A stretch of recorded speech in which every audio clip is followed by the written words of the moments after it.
bébé dans le troupeau. Mais maintenant que le bébé zèbre a passé beaucoup de temps à apprendre qui est sa mère, il n'est pas confus par toutes les autres rayures qu'il va maintenant côtoyer. Il ne peut pas être dupé. Il connaît la configuration qui appartient à son parent parce qu'il a pris du temps pour connaître celle qu'il a mise au monde. La raison pour laquelle quand vous êtes dans une phase embryonnaire, vous avez besoin de vous éloigner et de connaître qui est votre papa, c'est parce qu'il y a tout un tas d'autres rayures ici dehors. Et si vous ne savez pas que par ces meurtrissures, par ces cicatrices, ces rayures, vous avez été guéri, alors vous et moi vivons dans une culture qui va essayer de nous tromper, qui va essayer de nous présenter une nouvelle version modernisée de Jésus, qui ne correspond pas du tout au Dieu d'Abraham, d'Isaac et de Jacob.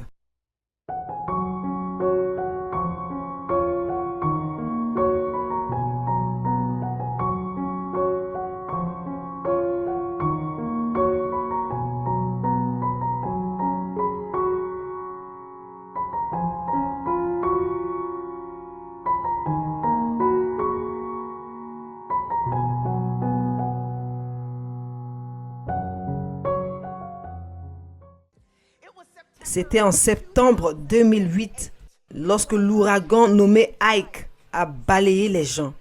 Ceux d'entre vous qui étaient là en 2008, vous vous en souviendrez peut-être. Il a causé des dommages considérables, en particulier au Texas. Des vents de 110 mph ont balayé et dévasté une ville en particulier. Et la ville qui a été la plus touchée s'appelait Gilchrist. C'est une petite ville balnéaire au Texas. C'est une communauté qui comptait environ 200 maisons, juste un petit quartier, principalement des couples en retraite qui étaient venus s'installer dans cette petite communauté en bord de mer pour profiter un peu de paix et de repos dans cette saison de leur vie. Et juste au moment où ils cherchaient un peu de paix, la tempête est arrivée. Et les conséquences de Ike étaient dévastatrices. En fait, les personnes qui ont visité le site après ont dit que c'était presque totalement méconnaissable 24 heures après la tempête. Un quartier autrefois peuplé avec des maisons colorées et des aménagements paysagers détaillés et des pelouses verdoyantes et des trottoirs amicaux. Maintenant, ce quartier, les gens ont dit qu'il ne ressemblait plus vraiment à un quartier, mais il ressemblait plus à un marais. Juste une petite parcelle de terre boueuse. Il ne restait presque rien. Mais la seule chose qui faisait un petit signe à l'histoire, le seul repère qui témoignait qu'il y avait autrefois une communauté qui existait jusqu'à la veille, c'est celui que les 200 maisons qui étaient là, il n'en restait qu'une seule. 199 d'entre elles avaient été effacées par la tempête, mais il en restait une.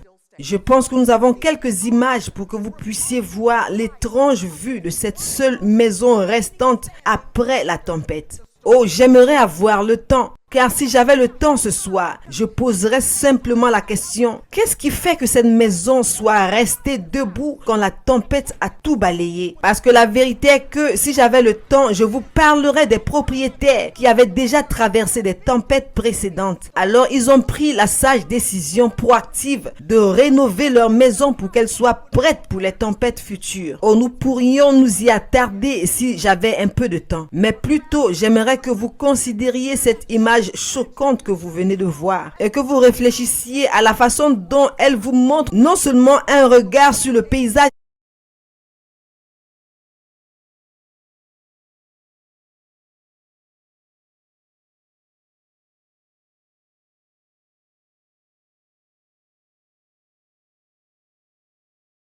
graphique, mais honnêtement, tristement, si vous y pensez, elle ressemble beaucoup au paysage des vies de certains d'entre nous. Parce que la vérité est qu'il y a beaucoup de gens qui ont commencé le voyage avec nous, mais maintenant, dans ces années où nous sommes maintenant, et nous réalisons que ce n'est pas tout le monde qui construit des maisons qui restent debout, que la vérité est que lorsque nous avons commencé et que nous avons pris un engagement, peut-être de suivre le Christ, ou de rester dans notre mariage jusqu'au bout, ou cet effort que le Seigneur nous a confié, ou ce ministère qui nous a demandé de commencer, tout le monde avait tellement de ferveur au début du projet de construction. Mais ensuite, la tempête est survenue. Maintenant, nous regardons autour de nous et nous réalisons que ce n'est pas tout le monde qui construit des maisons qui sont faites pour durer, des vies qui iront jusqu'au bout. Où sont les saints qui resteront?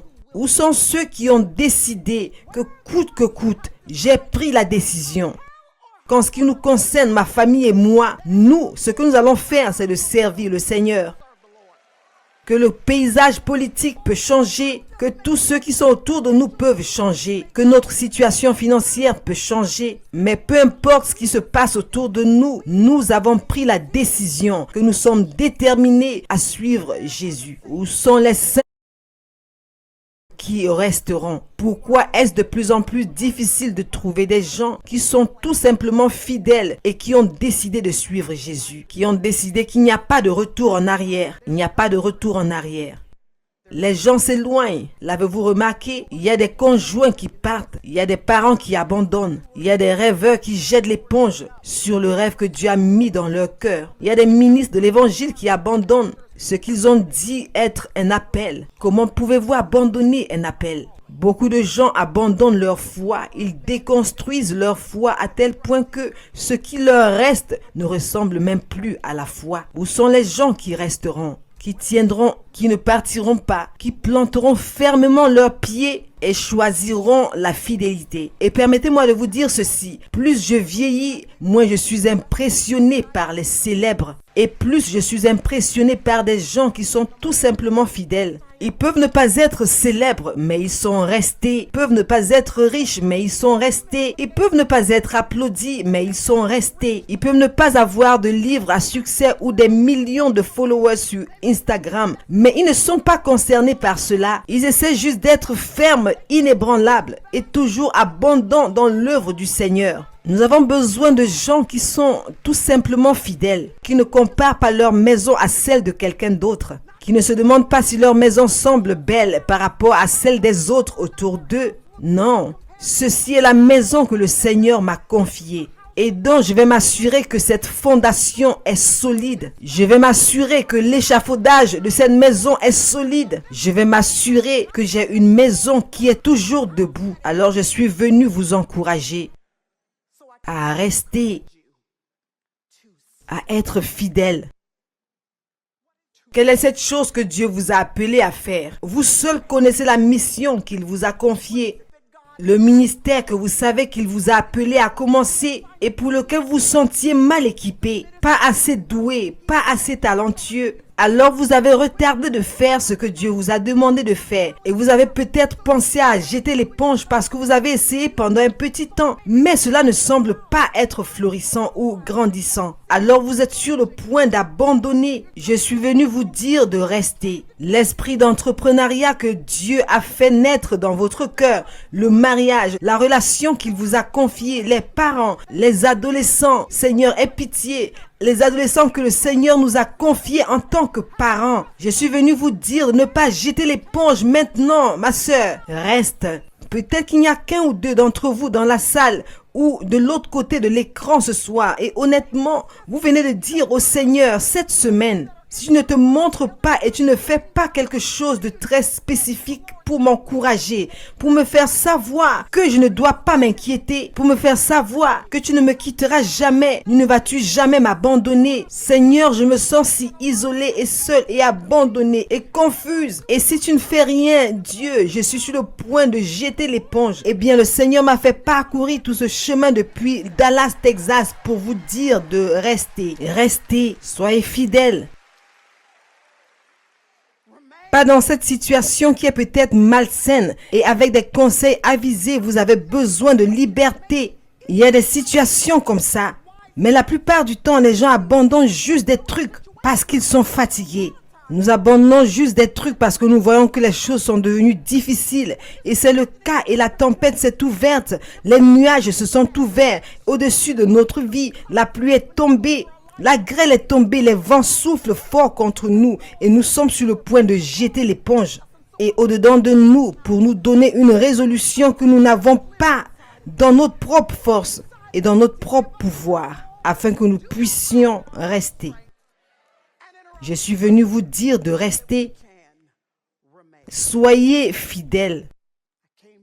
Quelle est la mission que le Seigneur vous a confiée? Jerry et moi avons eu l'opportunité d'emmener nos garçons il y a quelques années en Afrique du Sud. Nous savions 1 an à l'avance que nous allions nous y rendre. Alors à cette époque, nous instruisions les enfants à domicile parce qu'ils nous accompagnaient partout. Et donc je savais 1 an à l'avance que nous aurions l'opportunité d'y aller. Alors nous avons fait tout ce que nous pouvions pour que cela se produise. Nous économisions de l'argent pour que cela ait lieu. J'ai planifié leur scolarité autour du fait que nous y serions. Alors 6 semaines avant, nous étions en train de lire tout sur l'Afrique du Sud. Nous regardions la géographie de l'Afrique du Sud. Nous lisions sur Nelson Mandela et le mouvement de l'apartheid. Parce que mon objectif était que lorsque nous y serions, nous allions essayer de voir certaines de ces choses que nous pouvions voir qu'en ligne ou que nous avions lues dans de petits articles. Alors nous allions essayer de voir ces choses. Je pense qu'ils pensaient qu'ils allaient là-bas en vacances. J'ai dit, vous avez eu la mauvaise maman pour ça. Nous sommes à mi-chemin à travers le monde. Nous allons voir toute cette situation. Alors chaque matin, vous savez, j'avais un plan du genre, nous allons peut-être voir Table Mountain aujourd'hui. Ou nous allons prendre un petit ferry pour aller à l'île Robin pour que vous puissiez voir où Nelson Mandela était emprisonné. Comme je voulais exploiter cela. Oh maman, pouvons-nous rester au lit aujourd'hui? Absolument pas. Vous allez vous lever et vous allez venir ici et voir ce que nous avons à voir aujourd'hui. Et vous allez l'apprécier et un jour vous allez vous lever et m'appeler bienheureuse. Alors un jour, nous avons dû nous réveiller à l'aube pour aller à un safari. Nous avons dû conduire 2 heures à la sortie de Cape Town pour faire un petit safari d'une demi-journée. Alors nous sommes réveillés très tôt. Nous avons fait la route. Nous étions si heureux de l'avoir fait. C'était une super expérience. Nous sommes montés dans cette Jeep ouverte avec un guide très enjoué, compétent et expérimenté qui se tenait à l'avant face à nous tout le temps en pointant les animaux, la plupart desquels nous n'avions vu que sur Internet. C'était donc vraiment très cool de voir certains d'entre eux en personne. Je me souviens quand il est arrivé à un troupeau de zèbres. Je pensais à moi-même. J'espère qu'il ne va pas s'arrêter très longtemps ici pour parler du zèbre. Nous avons déjà vu des zèbres aux États-Unis.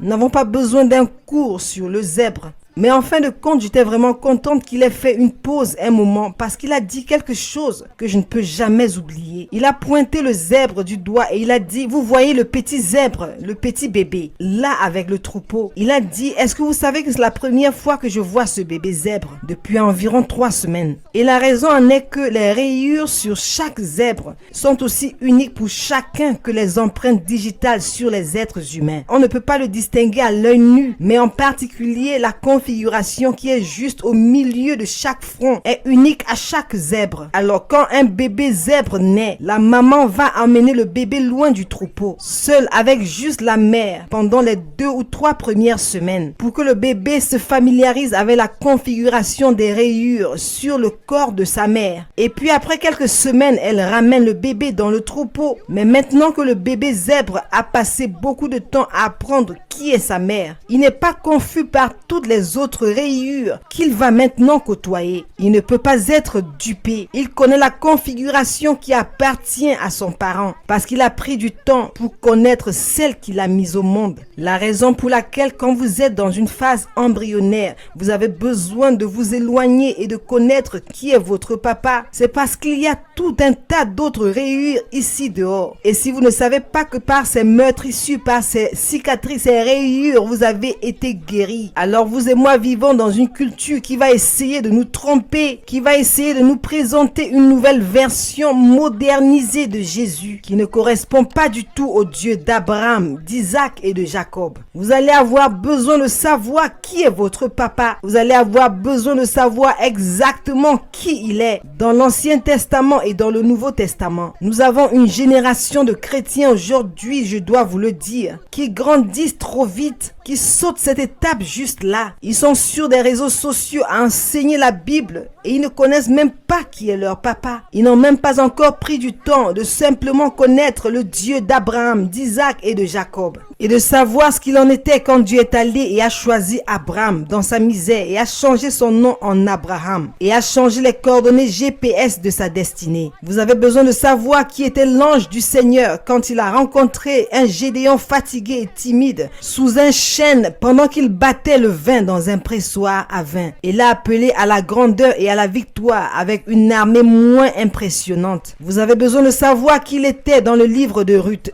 quand essentiellement il a orchestré silencieusement ces circonstances afin que son histoire soit un héritage pour les livres d'histoire. Vous avez besoin de savoir qui Dieu était quand il a miraculeusement libéré 2 millions de réfugiés hébreux et les a amenés à travers le désert. Vous avez besoin de voir Dieu fournir de l'eau d'un rocher et des flocons de maïs du ciel et des cailles pour que son peuple puisse manger. Vous avez besoin de savoir ce qu'il en était quand leurs chaussures ne se sont pas usées sur leurs pieds parce que Dieu a pourvu à leurs besoins et a pris soin d'eux. Vous avez besoin de savoir qui était votre Dieu pour que vous puissiez avoir confiance en qui il est. Et donc je vous encourage, mes sœurs, ne sautez pas cette étape ici même. C'est la partie qui va s'assurer que votre maison reste debout parce que la fondation est solide. Afin que lorsque la culture essaye de vous présenter une nouvelle version avancée de Jésus, que vous puissiez regarder en arrière vers eux et dire: ah non, ce n'est pas qui il est parce que je sais qui il était. Quand ils disent qu'il est silencieux contre l'injustice ou qu'il a une nouvelle norme de sainteté abaissée, vous pouvez dire: ce n'est pas qui il est parce que je sais qui il était. Apprenez à connaître qui est votre sauveur. Prenez le temps de vous immerger simplement dans les Écritures afin d'avoir une fondation solide